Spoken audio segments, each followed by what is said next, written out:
Hello, welcome to the Millionaire Woman Show, where we'll be discussing leadership, business, and human potential, inspiring you to live rich from the inside out. Unlock your creativity, stretch out of your comfort zone, break through your barriers, take inspired action, and achieve epic results. Now, here's your host, two-time best-selling author, speaker, and certified executive coach, Deborah Kasowski.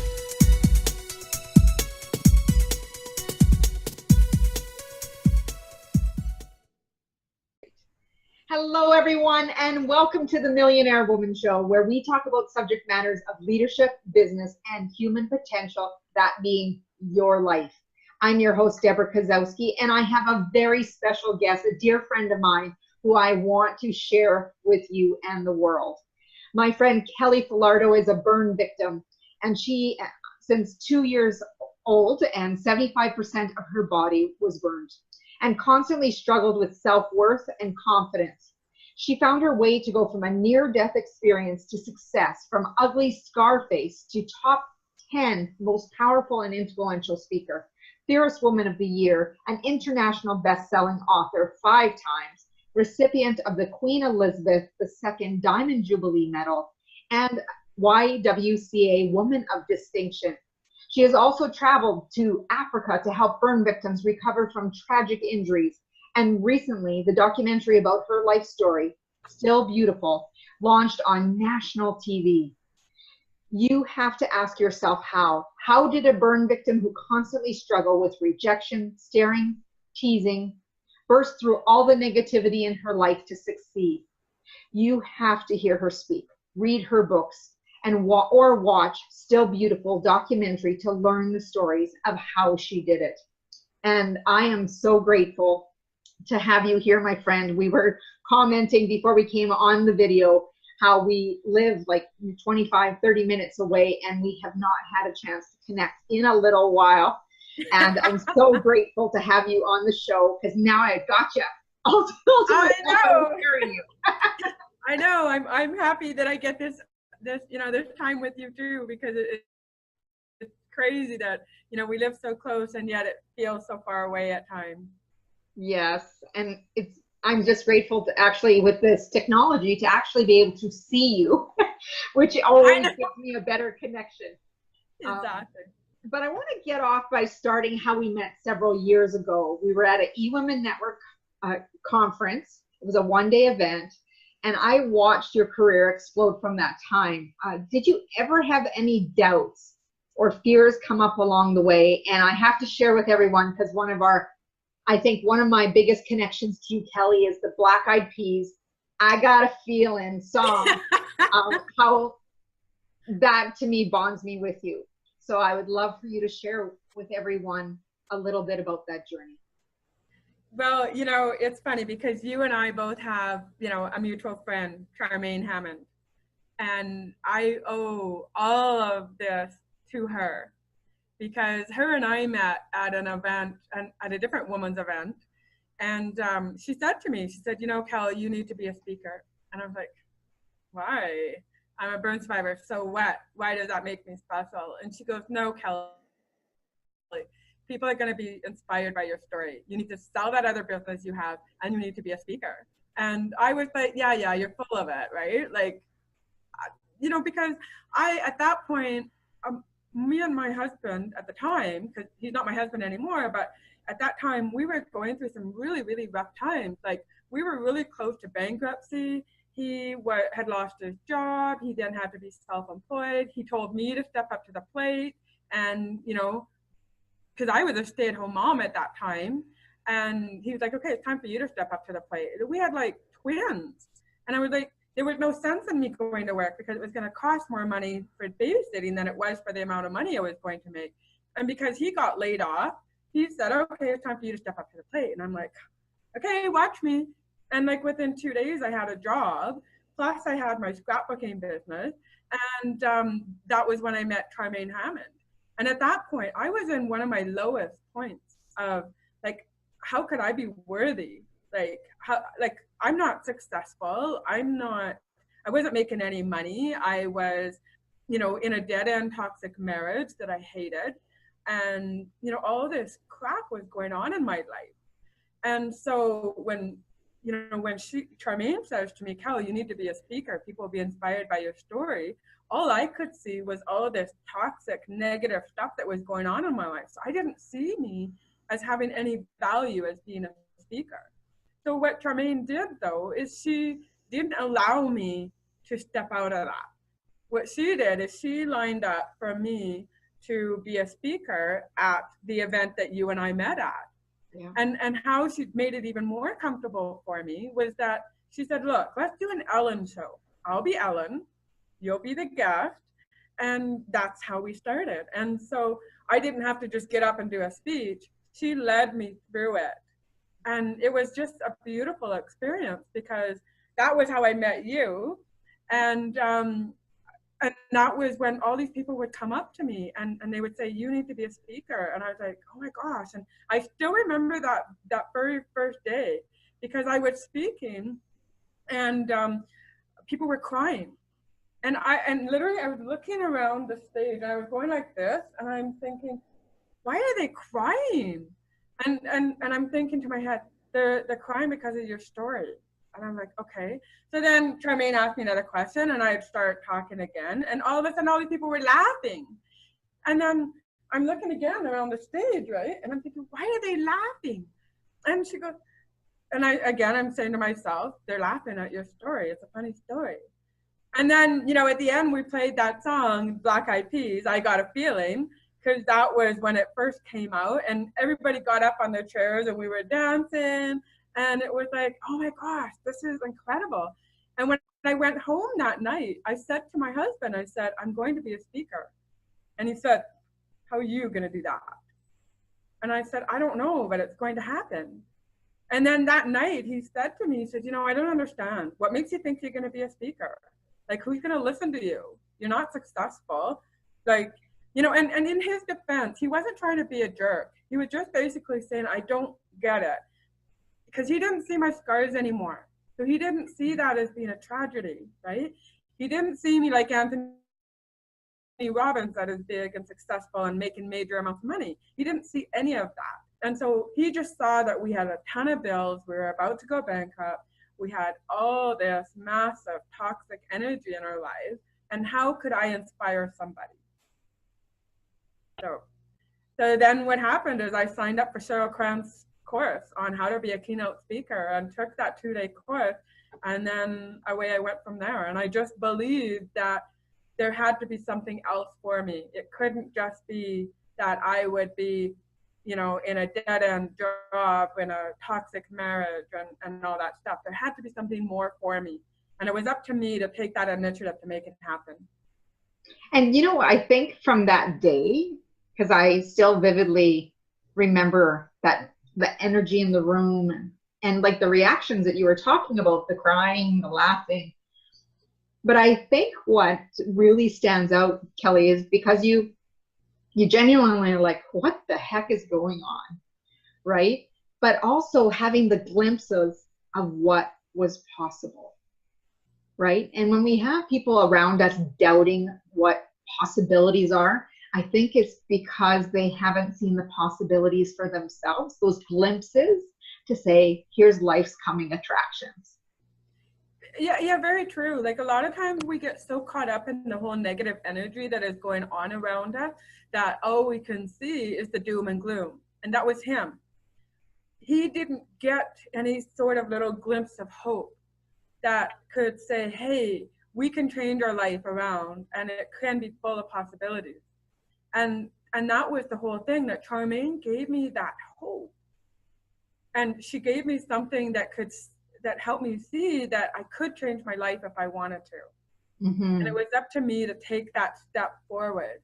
And I still remember Cheryl Cran saying to me, she came up to me and like I was just like mesmerized by her. I was like, oh, like I didn't want her to stop talking. And then she did, and she goes, well, why don't you take my course? And again, we're going bankrupt, right? Like, and it was like a couple $1,000 or something like that. And I'm like, well, I can't afford that. Like, how do I tell my husband I want money for this? And she goes, well, look, I'll take payments. And I was like, okay, but she goes, but then you have to come to Vancouver. And I was like, I can't do that. I have twins. Yeah. Right? And they were like, And here you're 4 years seeing old. all these obstacles, right? These barriers. Exactly. I know, and all these obstacles were coming up, and I'm thinking, okay, now I have to ask him for money for this. Then I have to ask him to be away from the kids and him for a weekend. And then I have to spend money to travel there. And then who am I going to stay with? And I'm thinking of all these things. Yeah. And then she said to me, okay, well, if you know 9 other women that want to do it, I'll do it here in Edmonton. And I'm like, yeah, but I don't know 9 other women that want to be speakers, right? Yeah. You know? And again, I'm thinking, I can't do this. But again, I knew the universe wanted me to be a speaker because I said to myself, how can I be a speaker? And so then at the very end of the day, one of the girls stood up and she said, okay, Cheryl said, if we get 10 people together that want to take our speaker course, she will do it here. We have 9 people. Who wants to be the 10th person? And I was like, oh my gosh, the universe is not letting me out of this.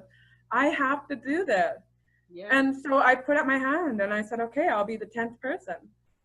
And the very interesting thing is, out of the 10 of us that took the course, only 2 of us became professional speakers, and I was one of them.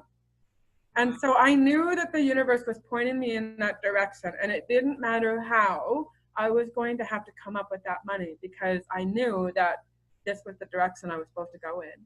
Yeah. And I still remember, as I mentioned to you, you and I got together at one of the football fields and we went for a walk and talk while my kids were practicing football. And you took a big leap of faith, you know, being near bankruptcy, you quit your job. What did you learn about trusting yourself? Well, that was the biggest part because not only did I quit my job, like I actually started to be a speaker and while I was still married. And then I think it was right before that whole football incident that you and I had, I actually ended my marriage. So I ended my marriage and then 4 months later, my boss gave me an ultimatum. And hang on.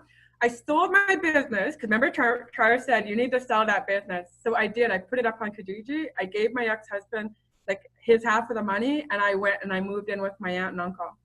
And he said to me at the time, you can only leave the marriage if you give me the house and the kids. And I said, okay, fine. And I did. And I still saw the kids every day, right? I still got them up in the morning because I'd go there at 5:30 in the morning. I'd still be with them. And then 4 months later, my boss gives me an ultimatum. And she says to me, because she knew I was already speaking, I already had my first book out, she knew I was doing really well with it. And she knew that she had to be that person to push me off the cliff and be that mother bird and push me out of the nest and make me fly.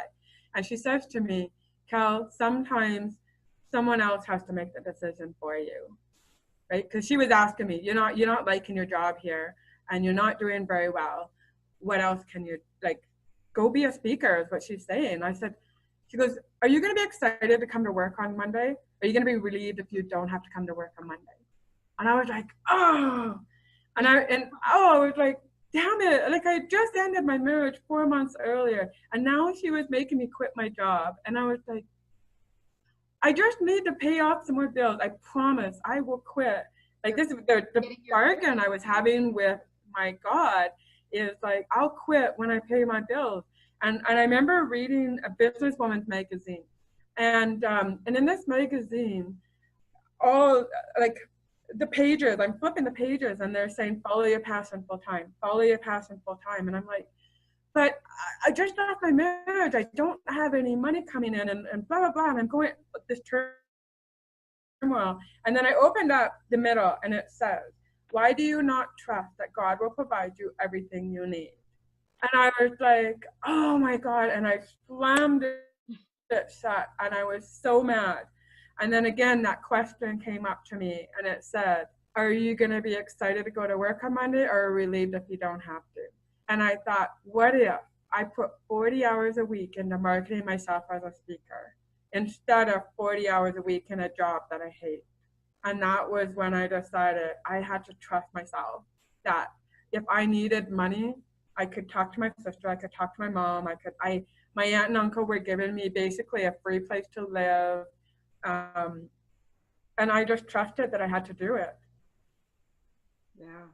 And I think that's the part that I find so inspirational, not just your story alone, but it's these leaps of faith and this trusting in yourself, because as you've trusted yourself, that's where some of that self-confidence came from, and not the exterior, right? So what I'd like you to do is just share us about your story and how you became one of the top powerful and influential women speakers today. Sorry, what was your question? I couldn't hear you, sorry. Okay, so tell us about your story and how you became one of the top powerful, influential women speakers today. Oh, okay. So basically what I did is I just started, contacting people that I could, events that I could speak at. And I also speak a lot for Rotary clubs. And so they're one of my passions, because they are just amazing people who are making things happen in the world and in the community. And so what I did is I would connect with the different Rotary clubs. And I started also a charity called the Blankets for Burn Kids. And basically with the Blankets for Burn Kids, I took one of my paintings and I had it made into a blanket. And the blanket says, "You are loved, you are needed, you are wanted." And so what I did is I went to the different Rotary clubs and I said, this is my story of getting burnt as a 2-year-old and, to most of my body. And, when I grew up being the ugly Scarface girl, that was me, right? And I knew that because when I walked past my teacher's desk in grade 5, I saw a piece of paper that had a circle on it with eyes, nose, and mouth and scribble on it, and it said Scarface. And I said, I don't want any other child to ever feel like they're ugly or that they're unloved or unwanted. And so can your Rotary Club sponsor blankets that we can then go and give to the burn kids at summer camp? And so that was how I did it. It was that I kept contacting every single Rotary Club and saying, hey, I want to be a speaker, and let's help these kids to feel more loved in this world. And so that was one of the ways I did it. The other way I did it was by writing books. So, I've got No Risk, No Rewards, and that's my very first book. And then Self-Esteem Doesn't Come in a Bottle, that's my second book, and that was my first best-selling book. And I just kept writing books and connecting with people on social media. And then recently, my last book is called Still Beautiful, which is part of my documentary. So with my documentary, this is a beautiful story too. I always wanted to meet Wayne Dyer and Doreen Virtue. And so I said to the universe, help me meet my 2 favorite authors. And so wouldn't you know it, but sure enough, on Facebook pops up a conference that Wayne Dyer and Doreen Virtue are the speakers at. And I was like, oh my God, it's just so crazy how the universe provides what you want. And so I was like, oh my God, I'm going to have to do this. And then I thought, yeah, but I don't have the money, right? Because the conference was in Maui and I didn't have the money for it. And I was like, okay, show me the money. If you want me to go to this, show me the money. And so I was at a speaker event, I was at a teacher's convention, and I was supposed to be paid an honorarium. Now, typically an honorarium is anywhere from $100 to $500. So I wasn't expecting very much. I was expecting maybe $100 or $200 for the speech that I had done. So then I get the check in the mail, and I open it up, and it's $1,500. And I was like, what? $1,500, right? And then it hit me. Oh shit, I told the universe, if you want me to go to this conference, show me the money. Here's $1,500. Plus my credit card limit got raised $1,000. So then I was at $2,500. I had $2,500. And I was like, oh my God. And of course, so what I did though, is I was like, okay, I made a deal with myself. If you show me the money, I'll go. Now, this conference was not just to meet the authors. It was a conference to teach people how to write a book proposal so that you could get in with a publisher. So it was a valuable conference for me to attend. So sure enough, I bought my conference ticket, paid for my flight, and I was ready to go. And it was interesting because I still remember the decision making that I had, because I was so used to having to ask for permission from my ex-husband to do things. And because we were married for 24 years. And I remember thinking to myself, oh, I better ask him if I can go. And then I thought, hold it, you're not married anymore. You don't have to ask his permission. If you want to go, just book it. So like these are the little conversations I'm having in my head, right? So anyway, I go to the conference. And then with the book proposal, you could also win a publishing contract with Hay House. Now I didn't win, but then I thought to myself, okay, there's obviously a reason that I had to write this book proposal. So what's the reason? And then I thought to myself, email Brian.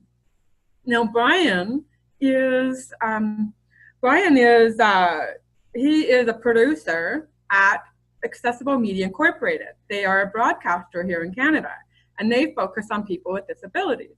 So I emailed Brian because he featured my other documentary. And so I emailed Brian and I said, Brian, I just wrote this book proposal for my life story called Still Beautiful. And I'm being encouraged to make this into a documentary. And I said, it might be a stupid idea, but I don't know, maybe you guys are interested in this documentary idea. So he emailed me back and he said, Kelly, there are no stupid ideas. Send the proposal over. So I send the proposal over to him and he says, okay, I've just sent it to our manager of original programming here at our network. And he wants to have a meeting with you. And I'm like, okay. So we have a meeting and we're talking and he goes, okay, Kelly, I know you've already done a documentary once before, but do you want to produce this yourself or do you want us to produce it and then we'll put money into the pot? And I'm like, hell yeah, I want the money in the pot, right? Yeah. So that's how my documentary came about. So it was all because I had that little thought, email Brian, take that proposal, emailed it to Brian. The documentary got produced. It aired in Canada, all across Canada. I think it's aired about 20 times now. And so then I launched the book and the book became #1 best-selling book. And so, you know, it was all about taking that leap of faith and taking that action and trusting that there was a reason. And I think that the problem is that a lot of times we get so stuck, you know, and there's been many times when I've held myself back. And I don't know about you, Deborah, but you know how it is. It's sometimes you get that thought and you're like, yeah, no, I'm not good enough. Or, you know, that 6 you know, between the ears. yeah, it's this stuff in here that sometimes it's what our little ego that holds us back from doing what we need to do. And so when, you know, I look back and I think about the domino effect of everything that has happened. And it's all because I just like, okay, I'm going to trust that this is what I need to do. Like, I didn't know if I was going to win that contest or not, but I thought I'm trusting that I'm supposed to go to this. And I did it. And as a result of me going to that conference in Maui, it's enabled me to do this documentary.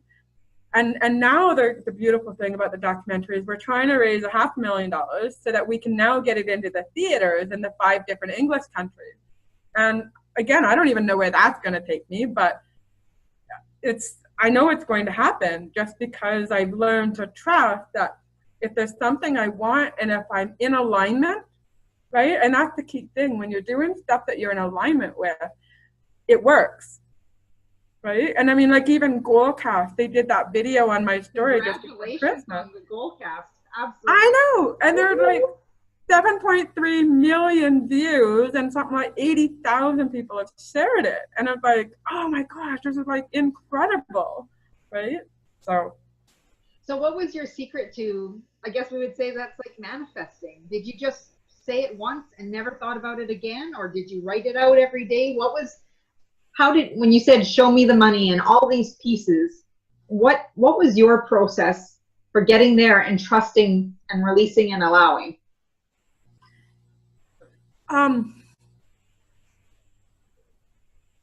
It's all about asking the question. So a lot of times people say, I can't do that, right? And Okay, so that's the difference between me and my ex-husband. If I was to present him with an idea, he would say, well, I can't do that because he doesn't know every single piece of the puzzle. Okay. So if I have something that I really want, I say, how can I do that? So it was like, well, how can I produce a documentary? And I don't expect the answer right away. So I just say, how can I produce a documentary? And basically I'm saying that to my higher power, my higher source, how can we do this?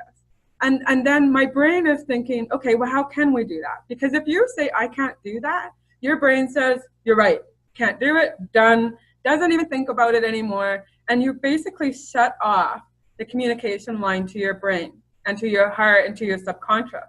But when you go and you say, how can I do it?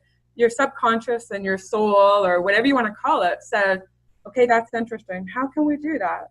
And it starts thinking, and it starts coming up with ideas.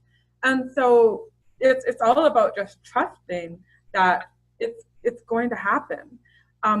Like, it's interesting because I find it really fascinating that there's certain things I can manifest, and it feels like certain things I can't manifest. But really, it's not that I can't manifest it. It's just that it's not the right time. So a lot of times people are expecting things to manifest instantly. And it doesn't work that way. Like, it's not like you can just go and say, okay, I want to go on a trip to Africa. And then boom, you're on the plane the next day to Africa. It doesn't happen that way. Certain things, a sequence of events have to happen until you get there. It's just like I said that I wanted to meet, Wayne Dyer. And, well, actually, you know what? Let's back up. I said to myself a long time ago, I wanted to be on TV. Many years ago, I wanted to have a show. I didn't know what it was going to look like. I just said, I want to do this. I don't know why. I do know why. The reason why is because deep down in me, this is painful for me to talk about. I always believed, because I was a child and I was an ugly girl, that meant I wouldn't have any opportunities in life. Okay.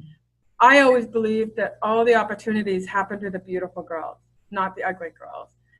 And so deep down in me is this whole sense of, I need to prove myself. I need to prove that I am just as good as the beautiful people. Okay.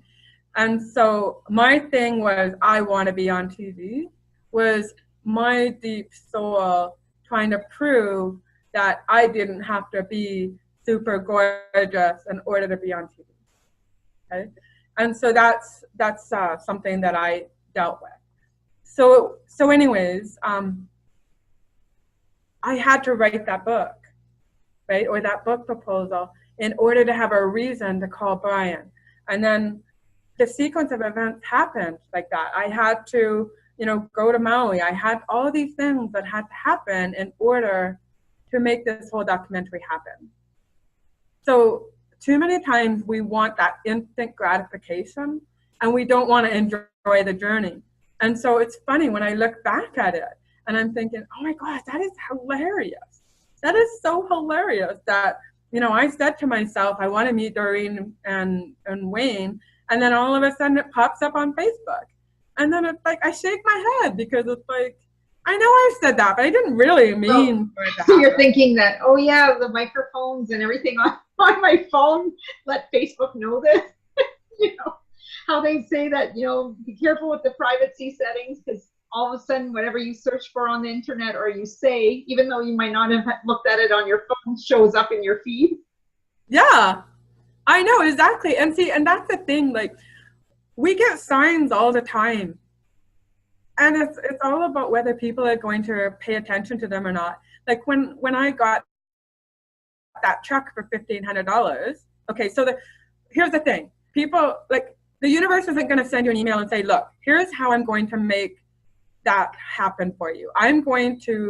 Someone's going to send you a check for $1,500. Use that money towards going to that conference, because when you attend that conference, you're going to write the book proposal. And when you write the book proposal, you're going to pitch it to a network. And when you pitch it to the network, you're going to get all this money so that you can produce a documentary. And that documentary is going to lead to you getting your message out to millions of people in the world. You don't get that email.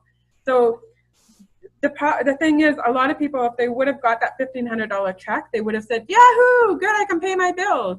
Instead, I said, Yahoo, there's the $1,500 I need to go to Maui to make all these sequence of events happen. Right? So and that's very powerful. It is. It's very powerful. Like when that conference popped up on Facebook, I was like, and it kept popping up. It didn't just pop up once. It popped up for a whole week because I ignored the signs for the first couple of days. I was like, oh yeah, that's pretty cool. They're having a conference and they're speaking on an event together. Oh, that's pretty cool. And then it would hit me. By the third time. By the third time, I asked for this. Why am I not paying attention to this, right? And so it's so funny because we'll see the signs repeatedly over and over and over.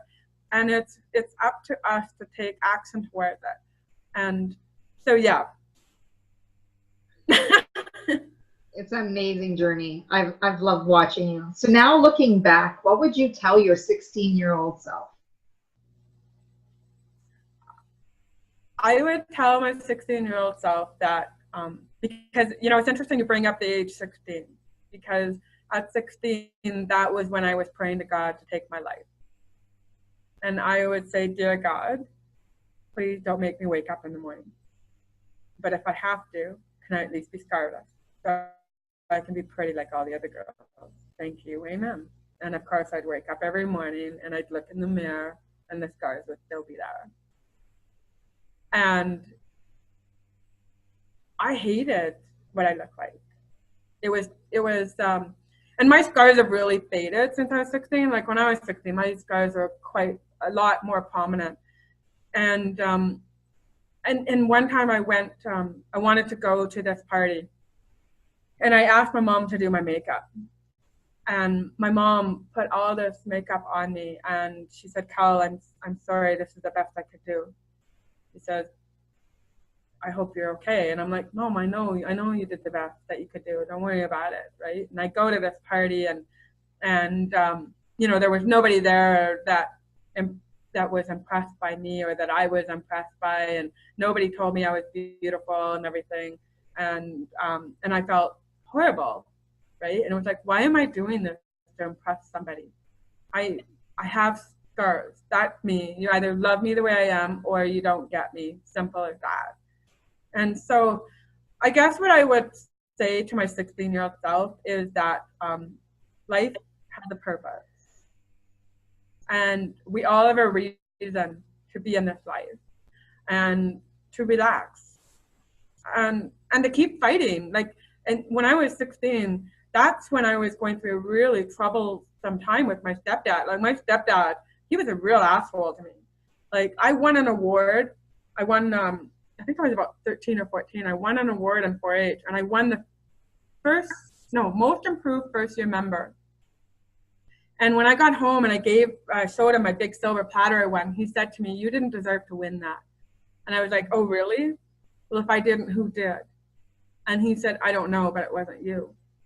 And I was like, oh, I was so mad. I was just like, how dare you, right? Like, and, you know, it's interesting because now when I look back, I believe that he was actually teaching me how to be strong. You know, people ask me, how are you so strong? And it was incidences like that. Like that's just one of many incidences. You know, I remember at Christmas time and my brothers and sisters each got, you know, a big ghetto blaster, a big box, and I didn't get anything, right? And I was like, oh, right? I was so angry, but I didn't want to show him how mad and upset I was. And it just made me like want to like just prove that I was worthy. Right? And you know, it's interesting, when I was 14 or something like that, that was actually when I was in 4-H and I won the public speaking competition. So I believe the universe was showing me way back then that I was supposed to be a speaker, but of course I didn't tune in. I was only like 14, right? Like, how are you going to tune in to that? Yeah. So I would probably tell my 16-year-old self just to trust that there is a greater purpose and a greater reason for me to be the way I am, and that everything's going to work out okay. Beautiful. And I think your message is very powerful, not only to burn survivors, women, men, in general, because I was at the Rachel Hollis movie showing, and she had an exercise at one of her conferences, and it asked everybody in the room, if you had this check mark on your paper, if you didn't like yourself or your body, please stand up. 3/4 of that conference room stood up. Wow. And when I saw that on the video, I actually thought of you, Kelly, and the work that you've done in schools and talking to teens and about being confident and beautiful. And something that I've never shared with anybody other than, I haven't even shared this with you, is when I was 18 years old, there was a boy who was interested in me, and I did not reciprocate. Before I left high school, I received a 5-page letter of how I needed to use my brain for something because I wasn't beautiful. So when I hear your story, I think of my little piece of story that I played in my head for a long time, because I reread that letter over and over and over, thinking and giving some truth to that. Yeah. And it wasn't until a friend of mine who was a police officer read it, and we talked about the situation, and I wasn't going to do anything with it, but he looked at me and he said, I want you to tear that up right now in front of me. And I'm like, really? He goes, this is not your identity. Tear it up. And I did, and I released it. But it still took me time to process that a human being could say so many different things in different ways to me about that. So when I hear your message and watched your journey, I've never been able to share that story with anyone. You know what? I think you did share me that story with me. Maybe. I can't recall. I do. I remember you sharing that story with me, and I do. And and it brings up a point. One of the things that I share with people is I call it my tune the dial. So you have a choice what you can tune into. So for example, because I'm single, I was on the dating site, and so this one guy texts me, and he says to me, he said, do you like to kiss? Now, at this point, I know that means something, but I didn't know what it meant. So I want to know what his idea of what kiss means. So then he says to me, do you like to kiss all night? And I was like, okay, so I know what he means. Now, basically, he wants to get me in bed, right? So I said to him, yes, I do. But I like to get to know the guy a few times before I decide if I want to do that or not. And he texts me back and he says, you know Beauty Queen, right? And I read it and I was like, oh my God. And I read it again, you know Beauty Queen, right? And I was like, he really said that. And I was like, yeah. Oh my gosh. And I said, I read it again a third time. And I'm like, he really said that. And I thought, okay, why is this happening? What's going on here, right? Like, and this just happened to me like 4 or 5 years ago, right? And so I read it again, you know Beauty Queen. I'm like, okay, the guy wants a fight, whatever. So I said to him, you're right. I am no beauty queen in your eyes, but I'm beautiful in my own eyes, and that's all that matters to me. Click, done. Yes. Right? And the guy kept going on and on and on. And I'm just like, you know what? This is not going to go anywhere. Quit texting me. Done. Block. Done. Like, no need to go any further than this. And so it would have been really easy for me to tune into that, to that story. And then, and again, I'm asking, why is this happening? What's going on, right?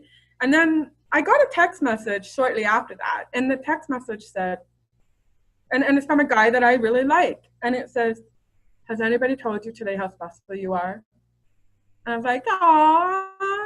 Timing, divine timing. Exactly. But here's the thing. A lot of times we choose to focus on that negative comment. So it would have been really easy for me to tune my dial and stay in that negative place, or tune the dial this way and then go into the positive place. So I always say to people, what makes you feel empowered? So do you want to go to the negative spot, or do you want to go to the positive spot that makes me feel all warm and fuzzy? And that's the problem, is it's too easy for us to stay in that negative spot. We want to stay in that negative spot. That's normal for us, right? And so that's why you kept that letter and you kept reading it over and over and over, and you convinced yourself that he was right, even though he wasn't right. And instead, you probably had all kinds of friends or people that told you how beautiful and gorgeous you are, but yet you choose to ignore them because you didn't want to believe it. You wanted to believe the negative thing.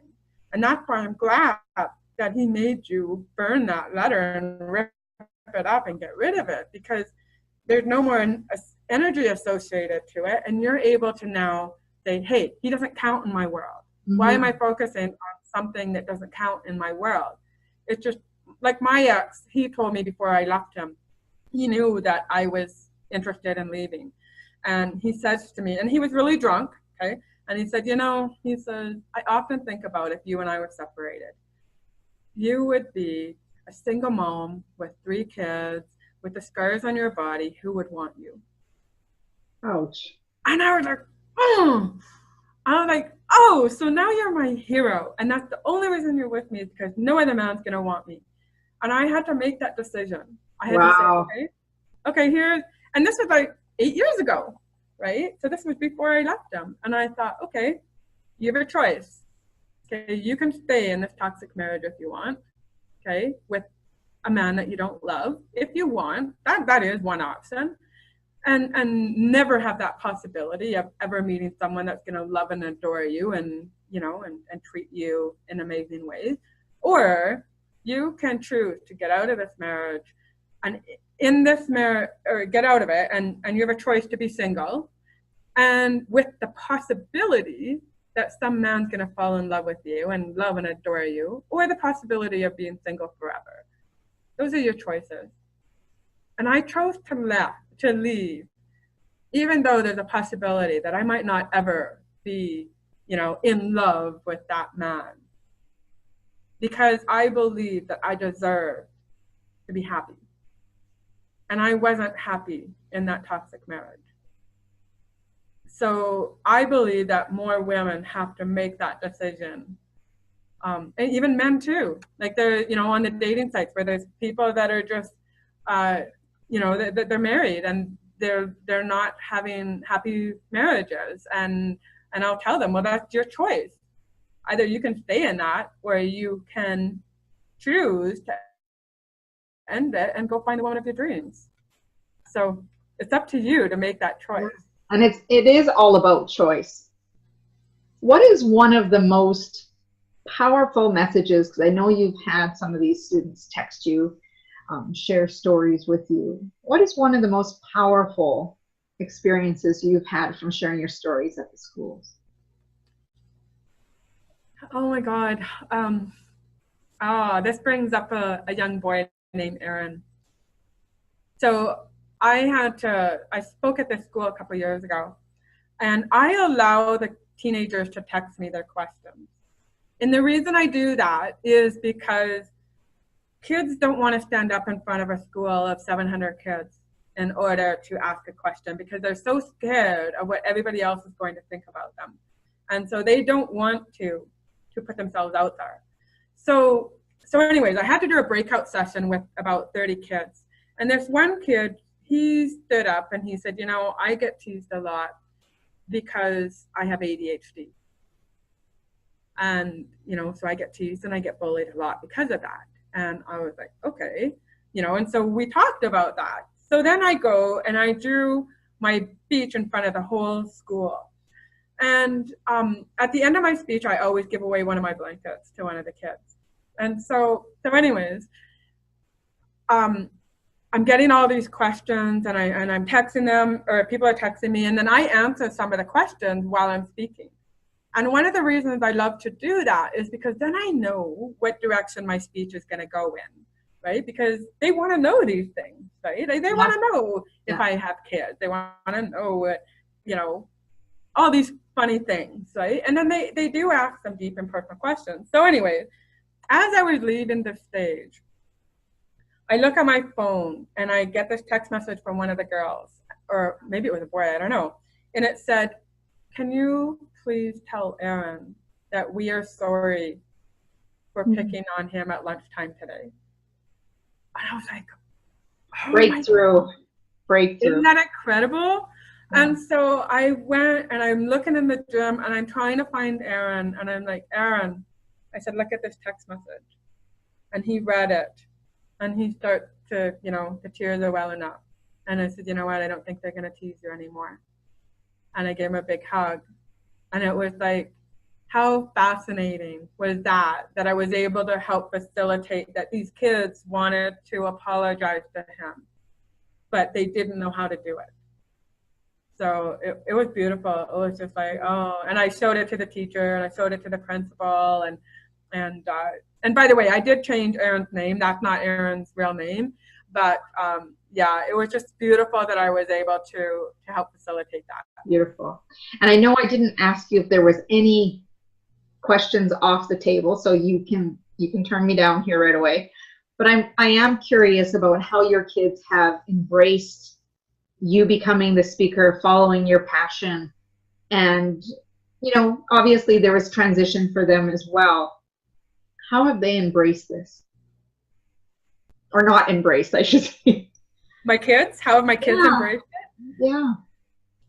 Well, like I'm very open. And so sometimes that can be hard for my kids.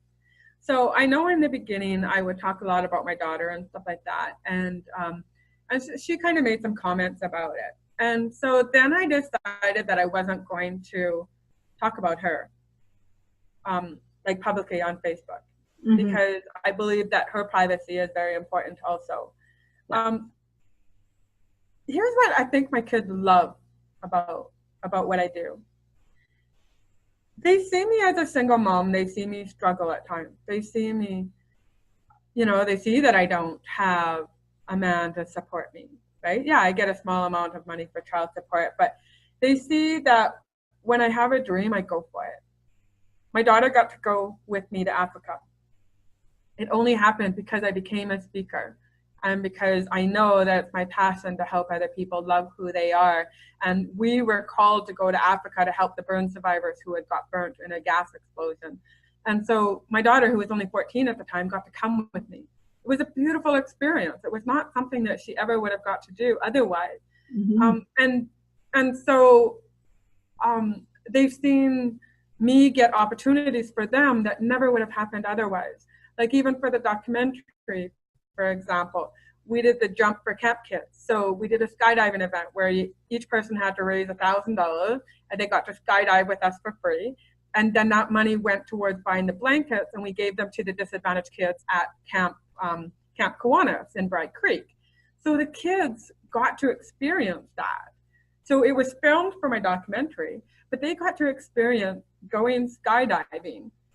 And they like, I remember saying to Cody, I said, Cody, we need to raise $20,000 so that we can raise all this money for the blankets so that we can give them away to the kids. And so I said to Cody in the car, I said, like, Cody, how can we raise this $20,000? Now, most kids would say, I don't know, how the heck can we do that? We can't raise $20,000. That's astronomical. So my son is like thinking, and he's going, okay, Mom, what about this? And what about this? And what about this?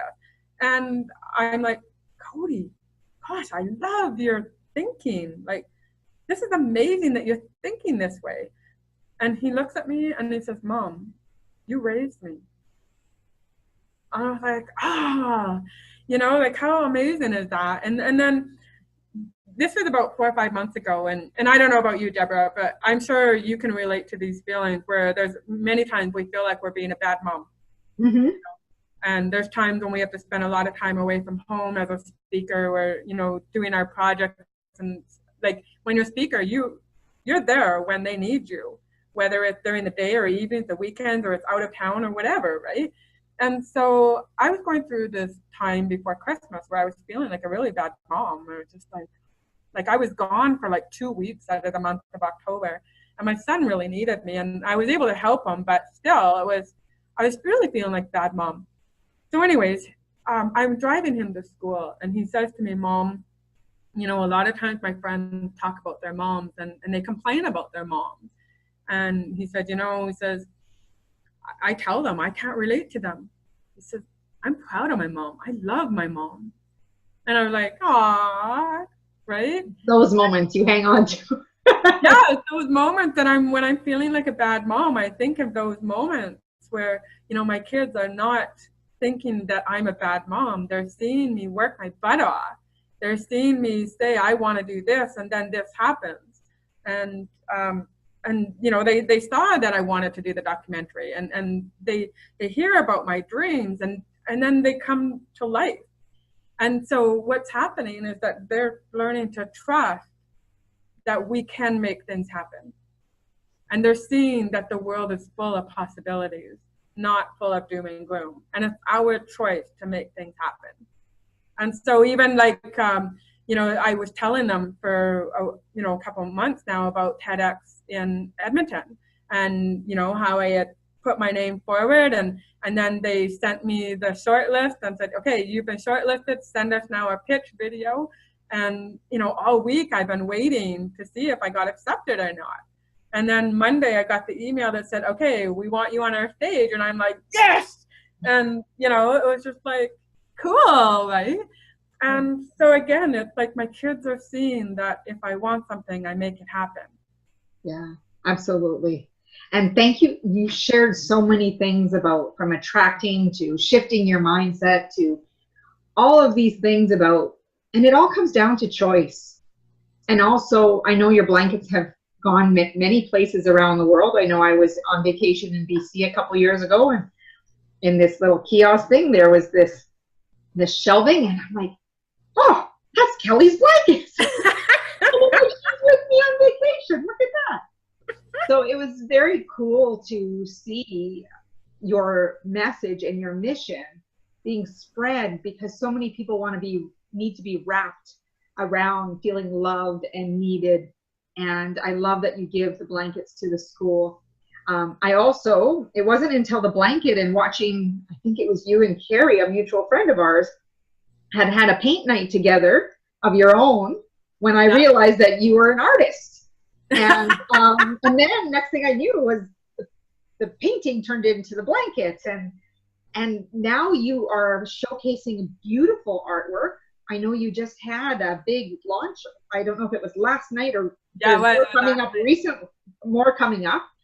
But it's been beautiful to see, like, all these talents that I didn't know you had continually expand. And I just want to thank you for sharing yourself with the world. But most importantly, I want people to know about how they can get your books, how they can get your artwork, how can they get themselves a blanket or donate to your cause. Okay, so yeah, you know, and you know, in the blanket thing and the painting, that's a whole another crazy story, because it was again about listening to intuition and stuff. And you can tell us. You got time to tell us. Do we? Okay. Yeah. So you remember Carrie Cohan? Yes. Okay, because yeah, she's another one of our mutual friends, and she's my best friend. And it was Family Day, and so the interesting thing was on Family Day, it was 3 years ago, and 3 or 4 years ago, something like that. And she says to me, and I'm telling her how bored I am with life. Like, it was good, but I was bored. It was like, I'm missing something. There's something else. And she's a psychic. So she says to me, well, Cal, I see you painting in a huge way, making thousands of dollars. And I'm like, you're full of shit. I'm not a painter. I'm not at all, right? Yeah, I'm like, you're full of it. And apparently I used the F-bomb, and, you know, I was like, no. And anyway, she said, well, let's go to paint night. And I said, no, let's go drink wine in your hot tub. And she, and you know, her beautiful acreage that she had at the time, right? Yeah. Like, I'm thinking, no, wine, hot tub, that's way more fun, right? So, and she's thinking, I have to get Kelly painting, because she's going to make thousands of dollars painting. And so anyways, the next day, I see on Facebook this painting, and I was like, oh my God, I got to learn how to do that. And so I ended up watching some YouTube videos from the artist who did that painting. And all of a sudden, my whole painting career took off. Again, it was that listening to that intuition. So it was kind of interesting, because what happened was I watched these YouTube videos, and it was 3 o'clock, and I was bored and I was tired, and I said, okay, it's nap time. So I go and I lay in my bed, and I said to myself, okay, what does my heart say? And it said, go paint. And I was like, nah, what does my heart say? It said, get up and go paint. And I was like, okay, fine. And a year before that, I had won a paint kit. So it had like 4 canvases, all the paint, the brushes, the easel. It had everything in it. And so I started painting, and I put all 4 paintings on Facebook. And I text Carrie, and I said, damn you woman. And she goes, what do you mean, damn you woman? I said, I'm painting.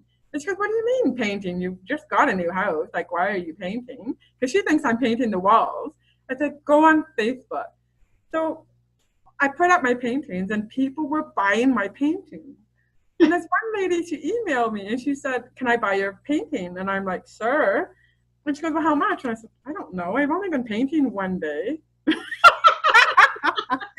she goes, I said, but I am smart. So I did say to her, well, how much do you offer?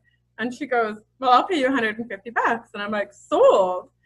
And so I made like $1,000 that week. Just Wow. I know. And so that painting then led me to getting my paintings put on a blanket. And then I thought, well, I'm going to put "You Are Loved, You're Needed, You're Wanted" on it.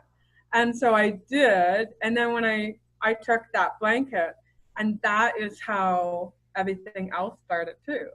Wow. So it's so, and I was actually able to give Wayne Dyer and Doreen Virtue a blanket. They got one of the very first 5 prototypes of my blanket. So, and oh yeah, and then Wayne Dyer, I know, and then Wayne Dyer passed away like 3 months after I met him. So I was so incredibly grateful that I listened to my heart when it said, you know, go to Maui, right? So otherwise you miss out on those opportunities. Exactly. It's always up to us. You know, and some of my friends wanted to come to Maui with me, and they didn't come, and they're so upset because of course he passed away, right? Right. And so that was a big lesson, that when your heart says do something, do it. Awesome. Thank you so much, Kelly. So how can they get how can they get the blanket?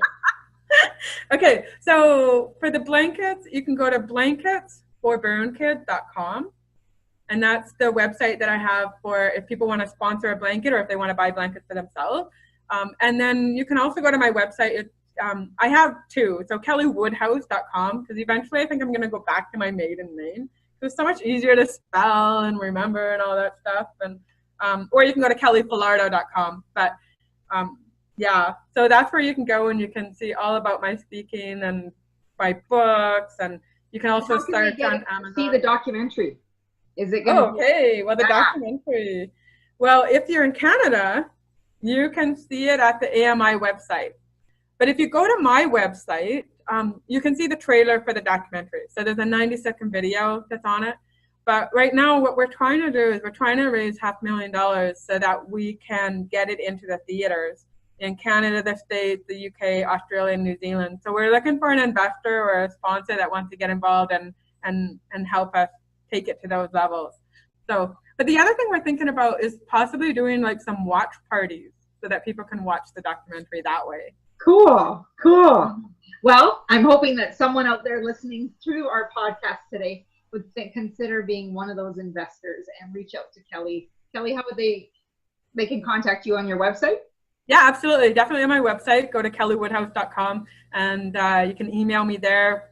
Come find me on, I'm on Instagram, but I don't know how to use it. So it's pretty funny because my son is the one that's using it, and he goes, "Mom, these guys want to go on dates with you," but then I tell them that that I'm the one that's looking after Instagram. You have the best filter. Yeah, and they disappear, and I'm like, yeah, cool. You're getting rid of the fake ones, that.